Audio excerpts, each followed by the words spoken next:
हाँ तो नमस्कार भैया लोग। जब से ही चैत चढ़ जाला नु तब भौजी लोग के परेशानी बढ़ जाला। हई हमार भौजी बड़ा बेचैन बाड़ी आ कहतारी कटहर के काटनी ओठ भइल फाट के। अरे बाप रे ओइसन बात बा। ए भला मुआ मुलायम कर चाट के। अरे बाप रे बा लो ना इ तो बड़का समस्या बा ये भौजी। तो सुना ये मेलो भैया जब नइखी आवत नु तो छोटका देवरा बानू ओकरे से चटवा लो आ चैत बहुत ठीक रहो। बाकी का बताई ये भैया लोग हमार भौजी बाड़ी नु लागता कि भैया से ठीक से जिए ना दी।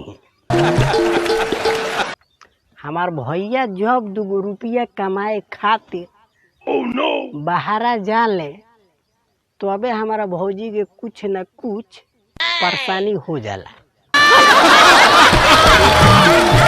अभी कुछ दिन पहले में गोल रोले हैं नु तो मुश्किल से 1 हफ्ता कमैले रोले हैं तो लेने से ही फोन कर देली हो आ कहतारी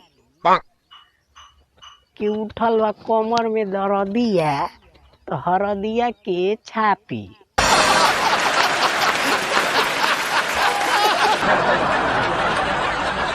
अब बताई भैया लोग के इहे काम बच गइल बा। कमाइल धमाइल छोड़ देव लोग आ मेहरारू के कमर के दर्दिया पहरदिया छापत रहलो।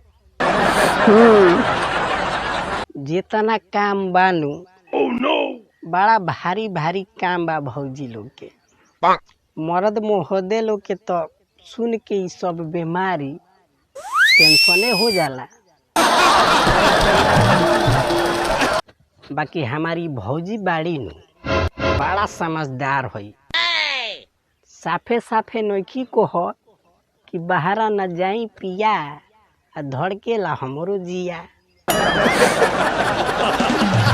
ई त आउर बाउर फलान ठिकान बीमारी बता के आ भैया के टेंशन में डलले रहतारी।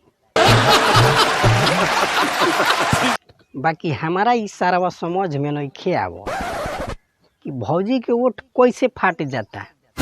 ताई रोज ब्रांडेड कंपनी के लिपस्टिक लगावत रहतारी तब वो हमारा भौजी के ओठ फाट जाता। सारा जितना में एगो मिलेला नु उतना में हमार 10 गो अंडरवियर मिली हम आराम से 1 साल पहिरती। हेतना खर्चा कोइला के बाद आ हेतना सेफ्टी देहला के बाद हमारा भौजी के ओठ फाट जाता। अब एकर कौन इलाज बा ये भैया लोग अब रउए लोग बताई लो।